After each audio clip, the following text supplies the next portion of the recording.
मुख्यमंत्री के सबसे प्रमुख प्रबल दावेदार चंद्रशेखर आज़ाद हैं। हमारी तैयारी जो है वो उत्तर प्रदेश की सभी 403 विधानसभा सीटों पर हम चुनाव लड़ने की तैयारी कर रहे हैं। क्या लग रहा है कि अखिलेश यादव को जरूरत है इस वक्त आजाद समाज पार्टी की? मैंने खुद व्यक्तिगत स्तर पे कोशिश की कि इंडिया गठबंधन में उनकी नगीना सीट कम से कम उन्हें छोड़ दिया है, लेकिन जो समाजवादी पार्टी के अध्यक्ष हैं और पूर्व मुख्यमंत्री हैं वो टस से मस नहीं हुए, एक सीट तक छोड़ने को राजी नहीं हुए। अगर ओवैसी साहब आते हैं तो कितना आपको नुकसान होता हुआ नजर आएगा? ओवैसी साहब अपने राज्य में तो लड़ते हैं 9 सीटें और हमारे राज्य में आके लड़ते हैं 100 सीटें, तो भाई ये हमारी समझ में नहीं आया। आपके सामने बीजेपी बड़ी चुनौती होगी कि समाजवादी पार्टी बड़ी चुनौती? गठबंधन के लिए हमारे दरवाजे सबके लिए खुले हैं। जनता तय करेगी कि आकाश आनंद नेता है या चंद्रशेखर आजाद नेता है। चंद्रशेखर जी खुद भी चुनाव लड़ेंगे इस बार?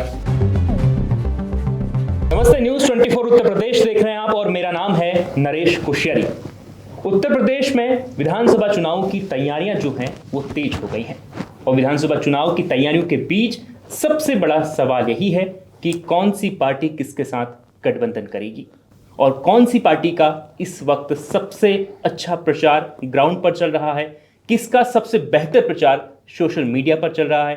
क्योंकि इस वक्त जो भारत की राजनीति है, उत्तर भारत की राजनीति है, उसमें ग्राउंड और सोशल मीडिया दोनों पर प्रचार का तगड़ा होना बेहद ज़रूरी हो गया है। और उत्तर प्रदेश में पिछले कई वर्षों से जिस पार्टी ने सबको चौंकाया है, जो तेजी से आगे बढ़ रही है, वो है आज़ाद समाज पार्टी। एक सांसद हैं उनका नाम है चंद्रशेखर आज़ाद। आप उन्हें जानते होंगे, उनका इंटरव्यू भी लगातार हम आपको दिखा रहे हैं। इससे पहले कल ही हमारी बातचीत उनके साथ हुई थी और चंद्रशेखर आज़ाद अपनी पार्टी को और मजबूती के साथ इस बार यूपी विधानसभा चुनाव में उतार रहे हैं। अब वो कितनी सीटों पर चुनाव लड़ेंगे, किसके साथ गठबंधन करेंगे, उनकी रणनीति क्या है और वो किस तरीके से प्लान कर रहे हैं, पूरी बातचीत करेंगे। और बातचीत करने के लिए मेरे साथ आज़ाद समाज पार्टी के राष्ट्रीय प्रवक्ता यूसुफ अंसारी हैं। बहुत बहुत स्वागत है सर आपका। शुक्रिया बहुत बहुत। सबसे पहला सवाल जनता के मन में यही है कि चंद्रशेखर आज़ाद यानी आज़ाद समाज पार्टी किसके साथ गठबंधन करेगी और इस वक्त क्या बातचीत हो रही है, क्योंकि समाजवादी पार्टी के साथ करीबी जो है वो काफ़ी बढ़ती नजर आ रही है। देखिए, हमारे राष्ट्रीय अध्यक्ष कल भी आपके साथ जो इंटरव्यू हुआ था न्यूज़ 24 पर, मानक गुप्ता जी ने लिया था, तो उसमें भी उन्होंने कहा कि हमारी तैयारी जो है वो उत्तर प्रदेश की सभी 403 विधानसभा सीटों पर हम चुनाव लड़ने की तैयारी कर रहे हैं। जहाँ तक गठबंधन का सवाल है, तो गठबंधन की बातचीत किससे चल रही है, क्या ऑफ़र है, कितना पे बात बनेगी, ये अभी डिस्क्लोज मीडिया के सामने तो नहीं किया जा सकता है। हर चुनाव से पहले, जब चुनाव में साल भर रह जाता है, हर राज्य की बात है जहाँ गठबंधन की राजनीति होती है वहाँ इस तरह की चर्चाएं चलती है। लेकिन गठबंधन अगर होता है तो कॉन्क्रीट रूप लेता है चुनाव से कुछ दिन पहले तक। अंदर खाने ट्रैक 2 पर बातचीत चलती रहती है, वो एक अलग मसला है। लेकिन हमें ये लगता है कि उत्तर प्रदेश में जिस तरह से बीजेपी ने अपनी 2 चुनाव में लगातार जीत हासिल करके जड़ें जमाई हैं, उसको हराने के लिए एक मजबूत गठबंधन होना चाहिए। क्योंकि 2017 में तो हमारी पार्टी का वजूद नहीं था और हमारी पार्टी ही बनी है 2020 में। 2022 में कुछ सीटों पर हमने चुनाव लड़ा था, लेकिन हमारी पार्टी का जो रहा है वर्चस्व वो 2024 में बनना शुरू हुआ, जब चंद्रशेखर आज़ाद ने लोकसभा का चुनाव लड़ा और वो जीत करके आए। तो 2022 में जो गठबंधन बना था वो बीजेपी को हराने में सक्षम नहीं था, ये हम पहले से कहते थे और चुनावी नतीजों ने इस बात को साबित किया। 2024 में लोकसभा चुनाव के लिए, लोकसभा चुनाव में मदद हासिल करने के लिए हमारे नेता चंद्रशेखर आज़ाद तमाम पार्टियों के दरवाजे पर गए, उनसे मदद मांगी। मैंने खुद व्यक्तिगत स्तर पे कोशिश की कि इंडिया गठबंधन में उनकी नगीना सीट कम से कम उन्हें छोड़ दिया है, लेकिन जो समाजवादी पार्टी के अध्यक्ष हैं और पूर्व मुख्यमंत्री हैं वो टस से मस नहीं हुए, एक सीट तक छोड़ने को राजी नहीं हुए। तो ऐसे में गठबंधन कैसे होगा, जब अगर इतनी भी गुंजाइश नहीं निकाली गई 2024 में, तो अंदाज़ा लगा जा सकता है। लेकिन आपने कहा कि 403 सीटों पर आपकी तैयारी है चुनाव लड़ने की, आप कोशिश करेंगे कि लगभग 403 सीटें पूरी कवर करें। लेकिन एक पार्टी जो 2020 में बनी है, सीमित संसाधन है आपके पास, उतना बड़ा आपके पास संगठन भी नहीं है। 403 सीटों पर चुनाव लड़ने के लिए कहाँ से इतना फंड आएगा, कहाँ से इतने कार्यकर्ता आएंगे, क्या तैयारियां हैं, क्या सोच के आप ये सब कुछ कह रहे हैं? मजरू सुल्तानपुरी साहब का एक शेर है कि मैं अकेला ही चला था जानिबे मंजिल मगर मैं अकेला ही चला था जानिबे मंजिल मगर लोग साथ आते गए कारवां बनता गया। चंद्रशेखर आज़ाद जब नगीना में चुनाव लड़े तब भी उन्होंने कहा था कि साहब अकेला आदमी क्या लड़ेगा और कैसे लड़ेगा, लेकिन हमने दिखाया। चंद्रशेखर ऐसा आज़ाद नहीं लगता कि अगर 403 सीटों के बजाय अगर 100 सीटें 80 सीटें अगर टारगेट की जाए तो वहां पर अच्छा प्रदर्शन हो देखिए, सकता ये है? सब चुनावी रणनीति है। वो चुनावी रणनीति पे हम पिछले 1 साल से लगभग काम कर रहे हैं। हमें पता है कि हमारी कौन सी सीट मजबूत है, A++ वाली सीटें हैं, कौन सी सीट हमें A+ वाली हैं और कौन सी सीट हमारी ए कैटेगरी की है, कौन सी B कैटेगरी की है, कौन सी C कैटेगरी की है, किन सीटों पर हम जीत सकते हैं, उन सीटों पर हमें कितनी ताकत लगानी है। ये सारी रणनीति का खुलासा मीडिया चैनल पे आपके इंटरव्यू के या किसी और के साथ इंटरव्यू में तो नहीं किया जा सकता है। ये सब पर्दे के पीछे की बातें हैं। स्ट्रेटेजी बनाई जाती है और उस पर ईमानदारी से अमल किया जाता है। चुनावी नतीजे बताएंगे। हमारी समाजवादी तैयारी, पार्टी से नज़दीकियां काफ़ी बढ़ रही हैं आज़ाद समाज पार्टी। देखिए, राजनीति में एक दूसरे के प्रतिद्वंदी होते हैं, शत्रु नहीं होते हैं। मुझे लगता है कि राजनीति जब चुनाव लड़ते हैं तो एक दूसरे पर आरोप प्रत्यारोप भी रखते हैं, लेकिन वैसे सब साथी होते हैं। तो नज़दीकी तो हमेशा रहनी चाहिए, सबके साथ रहनी चाहिए। हमारे दिल तो साफ़ है, हमारा दरवाज़ा खुला हुआ है। हमारा कहना ये है, हमारे नेताजी ने भी कहा है कि गठबंधन के लिए हमारे दरवाजे सबके लिए खुले हैं, लेकिन गठबंधन हम तब करेंगे जब लीडरशिप हमारी होगी। हमारी लीडरशिप, क्योंकि वो लीडरशिप 17 में नाकाम रही, 22 में नाकाम रही, तो एक नाकाम लीडरशिप के पीछे जाने में हमारा कोई दिलचस्पी नहीं है। हमारी लीडरशिप, ज़मीन पे लड़ते हुए हम दिख रहे हैं, हमारे नेता दिख रहे हैं, सहारनपुर से लेके बनारस तक सब जगह। तो जो आदमी राजनीति में वही आगे बढ़ता है जो मैदान में सड़कों पर लड़ता है। सड़क से लेकर संसद तक कौन युवाओं की आवाज़ उठा रहा है? जंतर मंतर में CJP वाले बैठे थे, कोई पार्टी गई वहाँ पर? हमारे नेता गए और उन्होंने भरोसा दिलाया कि मैं युवाओं की आवाज़ सिर्फ सड़क पर नहीं, संसद के अंदर उठाऊंगा। वो बैठे बारिश में भीगते हुए। हमें युवाओं से, इस देश के युवाओं से हमें पूरी उम्मीद है, क्योंकि हमारा युवा नेतृत्व है और हम जात बिरादरी की राजनीति नहीं करते हैं। और जिस तरह चंद्रशेखर आज़ाद जी ने जंतर मंतर पर हो रहे प्रोटेस्ट में हिस्सा लिया, युवाओं की मजबूती से आवाज़ उठाई और पुलिस के डंडे खाने से रोकने की कोशिश की, वो ताकत बन के खड़े हुए और उसके बाद संसद के अंदर मुद्दा उठाया। हमारी पार्टी के अलावा, हमारे नेता के अलावा किसने कहा कि भाई जो पेपर लीक है उसे देश का सबसे बड़ा देशद्रोह घोषित करना चाहिए, पेपर लीक के दोषियों को उम्र कैद की सज़ा होनी चाहिए? हमारे अलावा किसी ने कहा?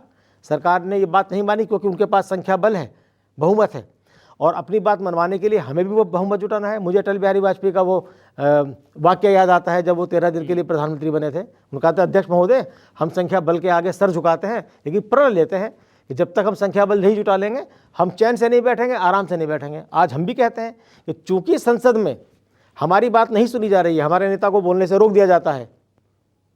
जब वो बोल रहे थे और उन्होंने सवाल उठाया कि भाई उसकी जवाबदेही किसकी होगी, तो छात्रों पर डंडे पड़े, लाठियों के अंदर कील लगाकर छात्रों को मारा गया, लड़कियों के कपड़े फाड़े गए, लड़कियों को पुरुष पुलिसकर्मियों ने पीटा, उसकी जिम्मेदारी कौन लेगा? तो गृह मंत्री के इस्तीफे की मांग की तो उन्हें बोलने से रोक दिया गया। तो अगर बोलने से इसी तरह रोका जाएगा तो इस देश का नौजवान, इस देश का बहुजन खामोश नहीं बैठेगा। अपनी आवाज़ को संसद में बुलंद करने के लिए वो हर सीट पर चंद्रशेखर आज़ाद पैदा करेगा। इसका प्रण ले लिया है। हमारे बिल्कुल क्लियर कट है। हम तो हम जनता के बीच रहते हैं, जनता से डायरेक्ट हमारा संवाद होता है, लगातार हमें फीडबैक मिलता है। उत्तर प्रदेश में बहुजन समाज का यह ऐलान है कि बहुजन संकल्प, आज़ाद ही विकल्प, सत्ता का असली विकल्प आज़ाद समाज पार्टी है। मुख्यमंत्री के सबसे प्रमुख प्रबल दावेदार चंद्रशेखर आज़ाद हैं। बिल्कुल, आपने बात की, मुख्यमंत्री की बात तक आपने कह दी है, लेकिन मुख्यमंत्री बनने के लिए 403 सीटों में से आपको कम से कम 202 सीटें आपको जीतनी होंगी। लेकिन आज़ाद समाज पार्टी का जो अभी तक जितना भी विस्तार हुआ है वो एक स्पेसिफिक जाति वर्ग तक है। यूपी में आपको सत्ता में आने के लिए आपको लगभग सभी जातियों के लोगों को, सभी धर्मों के लोगों को एकजुट करना होगा, जैसे एक समय में मायावती ने किया, एक समय में बीजेपी का मुलायम सिंह यादव ने किया। और हम वहीं पर देखते हैं कि आपने 45 प्रभारी आपने नियुक्त किए, और जो आपके प्रभारी होते हैं संभवतः वही आपके प्रत्याशी भी होंगे, जैसे बसपा करती है। अब बसपा और आपकी रणनीति में एक चीज़ कॉमन है, जो बीएसपी ने किया वही फॉलो आप भी कर रहे हैं। तो अगर सब कुछ एक जैसा है, आप जिनकी बात, वंचितों की बात उठाते हैं, पिछड़ों की बात उठाते हैं, बसपा भी वही बात उठाती थी, तो उनके साथ जाने में क्या हर्ज है? नहीं, देखिए, बहुजन समाज का ये कहना है। देखिए, आपने मायावती जी की बात की, मैं बहुत सम्मान के साथ कहना चाहता हूँ, मायावती जी का बहुत सम्मान है। बहुजन का ये एक ऐलान है कि बहन मायावती का सम्मान है लेकिन चंद्रशेखर को कमान है। अब नौजवानों का जो लीडर है वो बहन मायावती नहीं, बहन मायावती अब एक गार्जियन के रोल में है। उनकी नीतियों का मान्यवर काशीराम जी के नेतृत्व में जो बीएसपी का मिशन काफ़ी आगे बढ़ा और उनका जो सपना था कि एक समतामूलक समाज बने, सबको बराबरी का अधिकार मिले, संविधान का राज हो और किसी के साथ भेदभाव नहीं हो, छुआछूत दूर हो, ये बाबा साहब भीमराव अम्बेडकर का सपना था। उस सपने को साकार करने के लिए काशीराम जी ने एक पहले BS4 बनाया, DS4 बनाया, उसके बाद बामसेफ से लेके वो बीएसपी की एक लंबी यात्रा थी जी। लेकिन बीएसपी को एक सफ़र को अगर आप जानते होंगे 96 के बाद जो बीएसपी जिस सफ़र पे निकली, तो मैं बहुत जिम्मेदारी के साथ ये बात पहले भी मैं कह चुका हूँ, मैं फिर ये बात कहता हूँ कि कमीशन के लालच में मायावती ने बाबा साहब भीमराव अम्बेडकर और मान्यवर काशीराम जी के मिशन को कमज़ोर किया है। उसी मिशन को मजबूत करने के लिए, उस मिशन को आगे बढ़ाने के लिए, बाबा साहब भीमराव अम्बेडकर और मान्यवर काशीराम जी के सपनों का भारत बनाने के लिए आज़ाद समाज पार्टी आई है। और चंद्रशेखर आज़ाद मान्यवर काशीराम जी की राजनीतिक विरासत के असली वारिस हैं, क्योंकि उस विचारधारा को लेकर वो चल रहे हैं। लेकिन मायावती तो युवाओं के तौर पर अपने भतीजे आकाश आनंद को आगे कर रही है, तो कितनी बहुत चुनौती अच्छी है बात आकाश है। आनंद नहीं, चंद्रशेखर आजाद के नहीं लिए? नहीं, वो तो देखिए, राजनीति में मैंने पहले भी कहा कि जो लड़ता है और लड़ता हुआ दिखता है वही आगे बढ़ता है। ये तो फैसला जनता करेगी ना कि भाई कौन नेता है। 96 में लालू यादव और शरद यादव के बीच पार्टी को लेकर के बंटवारा हुआ। जनता दल से अलग हटकर लालू जी ने अपनी पार्टी आरजेडी बनाई। दोनों के बीच मधेपुरा में चुनाव हुआ, दोनों ने आमने सामने लोकसभा का चुनाव लड़ा। लालू यादव जीत कर आए, शरद यादव हार गए। तो जनता फैसला करेगी। अगर आकाश आनंद को मायावती विधानसभा चुनाव लड़ाती हैं तो उनका स्वागत है, वो लड़ाएं। जनता तय करेगी कि आकाश आनंद नेता हैं या चंद्रशेखर आज़ाद नेता हैं। चंद्रशेखर आज़ाद तो तमाम विषम परिस्थितियों के बावजूद नगीना की लोकसभा सीट 1.5 लाख वोटों से जीतकर अपनी लीडरशिप को मनवा चुके हैं। बहुजन समाज उन्हें अपना नेता मान चुका है और जिस मुस्तैदी के साथ, जिस बुलंदी के साथ, दिलेरी के साथ उन्होंने युवाओं के मुद्दों को उठाया, नीट पेपर लीक के मुद्दे को उठाया और संसद तक धरने पर बैठे, पार्लियामेंट के अंदर वो बोले, उसके बाद तो देश का बहुजन नहीं सर्वजन युवा उन्हें अपना नेता मानता है। सब तमाम लोगों की मैं जो आपने बनाए हैं उसमें सवर्ण लोग कम है, ब्राह्मण नेता कम है, बिना सवर्णों और ब्राह्मणों के आप कैसे सत्ता बना लेंगे? नहीं नहीं नहीं, ऐसी बात नहीं है। आपने उसका एनालिसिस एक अलग एंगल से किया है। आप उसको इस तरह से देखिए कि हमारी पार्टी 2022 में वजूद में आई, तो जो पार्टी से शुरू से जुड़े और अपने अपने क्षेत्रों में कोई भी आदमी राजनीतिक दल से जब जुड़ता है तो उसमें दो तरह के लोग होते हैं। एक वो लोग होते हैं जो मिशन के लिए अपना सर्वस्व न्यौछावर करने का जज्बा रखते हैं। उन्हें ना चुनाव लड़ना होता है, ना कोई पद चाहिए होता है, वो सिर्फ पार्टी के लिए काम करते हैं। एक तो वो कमिटेड कार्यकर्ता होते हैं। दूसरे लोग होते हैं कि भाई हमें चुनाव लड़ना है, आगे बढ़ना है, विधायक बनना है, चेयरमैन बनना है, ग्राम पंचायत का सदस्य बनना है या जिला पंचायत का सदस्य बनना है, तो चुनावी तैयारों में लगते हैं। तो हमारी पार्टी से जो लोग शुरू में जुड़े 2020 में, जिन्होंने 22 का चुनाव देखा, 24 में चंद्रशेखर जी का चुनाव लड़ाया, तो वो लोग जो अपने अपने क्षेत्रों में तैयारी कर रहे थे और जिन सीटों पर एक क्लियर कट मैंडेट हमें ये लगा कि ये उम्मीदवार जीतने की क्षमता रखता है, उनके नाम हमने अनाउंस किए हैं और अभी उन्हें प्रभारी बनाया गया है और अभी प्रत्याशी नहीं बनाया गया है। प्रत्याशी बनने के लिए उन्हें कुछ शर्तें रखी गई हैं, कुछ उन्हें कार्य दिए गए हैं कि ये कार्य हैं। मसलन एक पर्टिकुलर नंबर दिया गया है कि भाई इतने मेंबर आपको पार्टी के बनाने हैं, बूथ कमेटी बनानी है, ये जो भी पार्टी का प्रचार प्रसार के लिए कुछ टास्क दिए गए हैं। जो प्रभारी उन टास्क की कसौटी पर खरा उतरेगा वही प्रत्याशी बनेगा, जो खरा नहीं उतरेगा उसकी जगह हम दूसरा आदमी लाएंगे। असदुद्दीन ओवैसी साहब को किस तरह देखते हैं? क्योंकि वो जब उत्तर प्रदेश आते हैं तो कहा जाता है कि कभी वो समाजवादी पार्टी के वोट ले लेते हैं, क्योंकि आज़ाद समाज पार्टी में भी मुसलमानों का एक बड़ा वर्ग उनसे जुड़ा हुआ है। नगीना में हमने देखा और भी कई जगहों पर। अगर ओवैसी साहब आते हैं तो कितना आपको नुकसान होता हुआ नजर आएगा? देखिए, ओवैसी साहब एक अच्छे बैरिस्टर हैं, मेरे उनसे व्यक्तिगत संबंध हैं, अच्छे दुआ सलाम उनसे है, बहुत अच्छा बोलते हैं। लेकिन एक सवाल है ओवैसी साहब से। ओवैसी साहब अपने राज्य में तो लड़ते हैं 9 सीटें और हमारे राज्य में आके लड़ते हैं 100 सीटें। तो भाई ये हमारी समझ में नहीं आया। वो दो मुद्दों पर राजनीति कर रहे हैं कि साहब हमें सियासत में, राजनीति में मुसलमानों की नुमाइंदगी बढ़ानी है। मसलन लोकसभा में, विधानसभाओं में विधायकों की और लोकसभा में सांसदों की संख्या बढ़ानी है। और सत्ता में हिस्सेदारी चाहिए, लेकिन अपने राज्य में न वो नुमाइंदगी बढ़ा पाए और न सत्ता में हिस्सेदारी कभी ले पाए, तो बाकी देश में कैसे ले पाएंगे, ये सवाल है। दूसरी बात ये है कि वो उम्मीदवार वहीं खड़े करते हैं जहां पहले से ही कोई मुस्लिम विधायक होता है, तो सिर्फ मुसलमान विधायक को हरा के उनकी पार्टी से हटा के उसे ओवैसी साहब की पार्टी से जीत जाएगा, तो इससे क्या फ़र्क पड़ जाएगा। आप इनडायरेक्टली कह रहे हैं कि वो बी टीम है किसी दूसरी पार्टी? नहीं, मैं किसी को ए टीम बी टीम करने का, किसी के कद को कम करना, किसी के कद को बढ़ा देना हमें आता नहीं। ना मोहतरम को मोहतरम कहना, चलो सरहद पे चलते हैं वंदे मातरम कहते हैं, चलो सरहद पे चलते हैं वतन पे जान देते हैं, बहुत हो चुका बंद कमरों में वंदे मातरम कहना। तो ये जनता डिसाइड करेगी। ओवैसी साहब की पार्टी ने भी 2022 में 100 से ज़्यादा सीटों पे चुनाव लड़ा था और हमारी पार्टी ने भी लड़ा था। ओवैसी साहब की पार्टी 1962 से बनी थी, उनके दादा ने ये पार्टी बनाई थी। 2014 के विधानसभा और लोकसभा चुनाव आंध्र प्रदेश में और तेलंगाना में लोकसभा चुनाव के साथ ही विधानसभा के चुनाव होते हैं, तो पहली बार उनकी पार्टी स्टेट लेवल की पार्टी बन पाई तेलंगाना के अलग राज्य बनने के बाद। उससे पहले स्टेट पार्टी का दर्जा भी नहीं था उनको। तो सवाल ये कि इतनी पुरानी पार्टी को हमसे हमारी बराबर ही वोट मिले, हमारी पार्टी जबकि 2020 में बनी थी, तो 2 साल पुरानी पार्टी को 62 में बनी पार्टी का मतलब हुआ कि करीब करीब 70 साल पुरानी पार्टी तो हो, 50 साल पुरानी पार्टी तो है ही वो। तो कहाँ, मतलब मुझे ओवैसी साहब से व्यक्तिगत तौर पे मुझे कोई दिक्कत नहीं है, लेकिन वो जो राजनीति कर रहे हैं वो राजनीति कम से कम उत्तर प्रदेश के जो मुस्लिम समाज है, बहुजन समाज है, उसके हित में नहीं है। बिल्कुल। अब एक वापस से उसी सवाल पर लौटते हैं जहां से हमने शुरुआत की थी। अगर मान लीजिए अखिलेश ऑफर करते हैं आज़ाद समाज पार्टी को, तो करीब कितनी सीटें आप लगभग ये सोच के चल रहे हैं कि इतनी सीटों पे तो कम से कम हम अपनी बात रखेंगे ही? कितनी सीटें? देखिए, ये एक हाइपोथेटिकल क्वेश्चन है। जब कोई प्रस्ताव हमारे पास होगा, कंक्रीट होगा, तो उसके हिसाब से सोचा जाएगा। ऐसे हवा में बात करने का कोई फ़ायदा नहीं है। अखिलेश को लेकर आपको क्या लग रहा है कि अखिलेश यादव को ज़रूरत है इस वक्त आज़ाद समाज पार्टी की? नहीं, इस प्रदेश को ज़रूरत है चंद्रशेखर आज़ाद जैसे नेता की, जो उनके मुद्दों को उठा सके। अभी सड़क पर उठा रहे हैं, कल मौका मिलेगा विधानसभा में, हमारे लोग पहुंचेंगे मजबूती के साथ, विधानसभा में उठाएंगे। तो इस देश, उत्तर प्रदेश की जनता, उत्तर प्रदेश का बहुजन वर्ग ये डिसाइड कर चुका है कि इस चुनाव में, 27 के चुनाव में बीजेपी का विकल्प आज़ाद समाज पार्टी बनेगी। बाकी कौन मैदान में है, कौन क्या कर रहा है, कौन किन मुद्दों पर बात कर रहा है, इससे हमें मतलब नहीं है।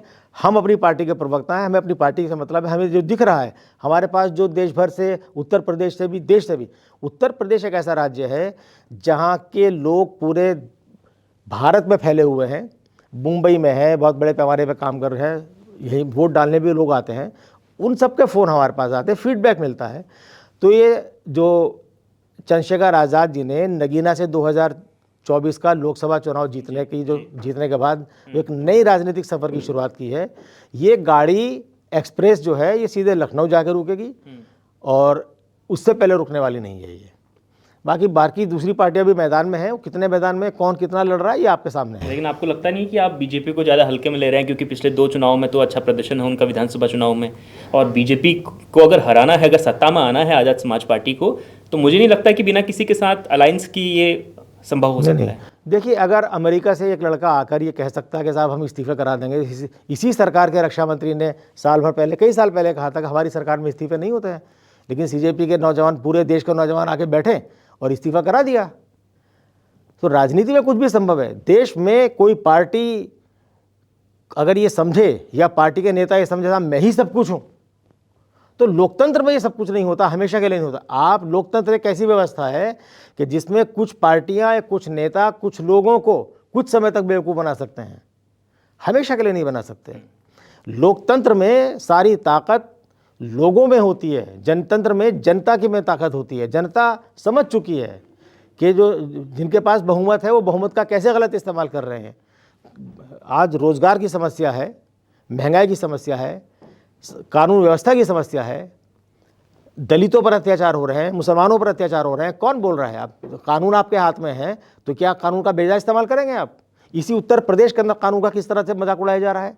योगी आदित्यनाथ पिछले साल उन्होंने एक बयान दिया था कि भाई अनुशासन सीखिए कांवड़ियों से। आप दिखाइए कितना अनुशासन हमने देखा है। रोज़ गाड़ियाँ तोड़ी जा रही, कितनों के खिलाफ कार्रवाई हो रही है।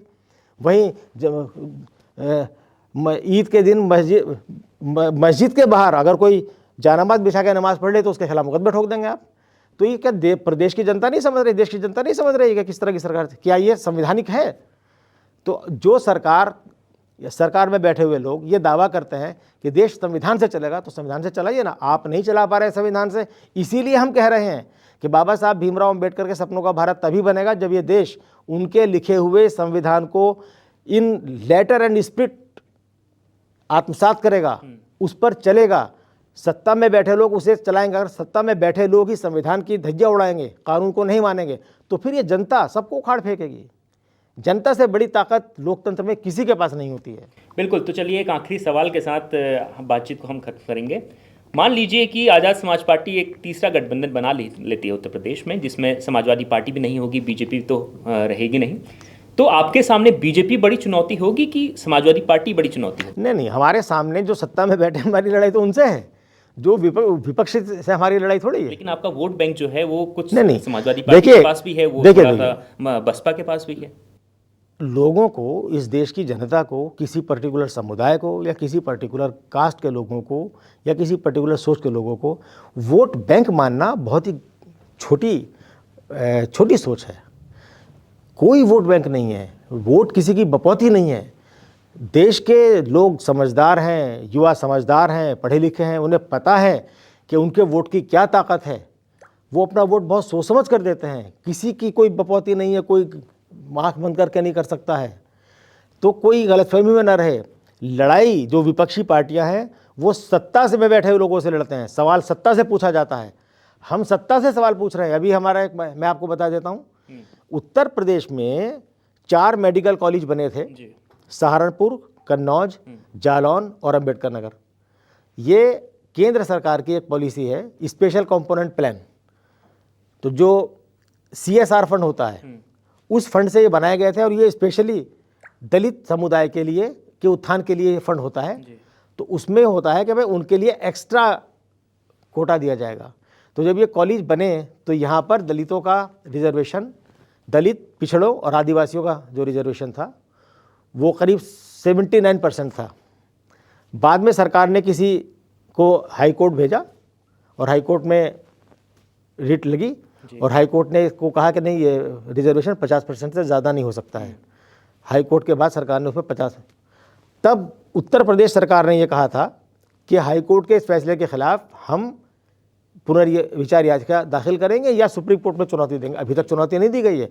तो ये दलितों का हक नहीं मारा जा रहा कि जिस प्लान को सेंट्रल गवर्नमेंट ने स्पेशली दलितों के उत्थान के लिए एलोकेट किया, तो वहाँ उनका रिजर्वेशन होना चाहिए। जो रिजर्वेशन होना चाहिए 85 सीटों में से 62 सीटें दलितों के लिए रिजर्व रखी गई थी, वो हटा दिया। चंद्रशेखर जी खुद भी चुनाव लड़ेंगे इस बार? नहीं, देखिए ये पार्टी डिसाइड करेगी कौन चुनाव लड़ेगा और कौन कहाँ से चुनाव लड़ेगा।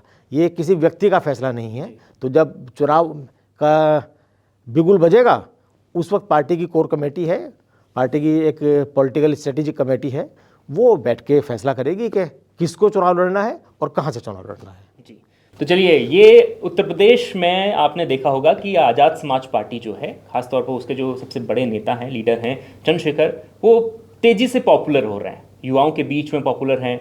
और उत्तर प्रदेश की राजनीति को समझने वाले लोग ये भी कहते हैं कि चंद्रशेखर आज़ाद जो हैं वो युवाओं में ज़्यादा पॉपुलर हैं, और जो अभी उत्तर प्रदेश का जो बुजुर्ग तबका है 50 से 60 वाला, अभी वो मायावती की ओर थोड़ा देखता है, लेकिन युवा जो हैं वो चंद्रशेखर की ओर देख रहे हैं। अब युवाओं से चंद्रशेखर कैसे अपनी सत्ता बनाएंगे, कैसे अपनी पार्टी को उत्तर प्रदेश में एक बड़ी पार्टी के रूप में स्थापित करेंगे, इसके लिए हमको थोड़ा सा इंतजार करना होगा। करीब 5 या 6 महीने का इंतजार हमारे पास और है। उसके बाद में पता लग पाएगा कि चंद्रशेखर की जो मेहनत है जंतर मंतर से लेकर लखनऊ तक, लखनऊ से लेकर सहारनपुर, सारा और यूपी के जो अलग अलग इलाकों पहुँचते हैं, वो यूपी नहीं बल्कि वो दूसरे राज्यों में भी, जहाँ भी दलितों के साथ, उनके बच्चों के साथ अत्याचार होता है, बीच में उत्तराखंड में भी थे, वो कभी राजस्थान पहुँचते हैं, कभी महाराष्ट्र पहुंचते हैं, तो वहां वो जाते हैं, एक्टिव नजर आ रहे हैं। और ये जो उनकी सक्रियता है, ये कैसे जनता के दिलों में, वोटर्स के दिलों में उनके लिए बाहर आएगी वोट के रूप में, इसके लिए हमें थोड़ा इंतजार करना होगा। और साथ ही आज अंसारी साहब ने हमें तमाम वो बातें बताई हैं जो उत्तर प्रदेश की राजनीति को समझने के लिए और ख़ास तौर पर आज़ाद समाज पार्टी की रणनीति को समझने के लिए बहुत महत्वपूर्ण थी। आपका बहुत बहुत शुक्रिया। और इसके बाद हम एक आखिरी सवाल अपने दर्शकों के लिए छोड़ेंगे कि आपको क्या लगता है कि चंद्रशेखर क्या अपने मिशन में कामयाब हो पाएंगे? क्या वो अकेले दम पर उत्तर प्रदेश में सरकार बना सकते हैं या फिर नहीं? कमेंट कर जरूर बताएं और देखते रहें न्यूज़ 24 उत्तर प्रदेश।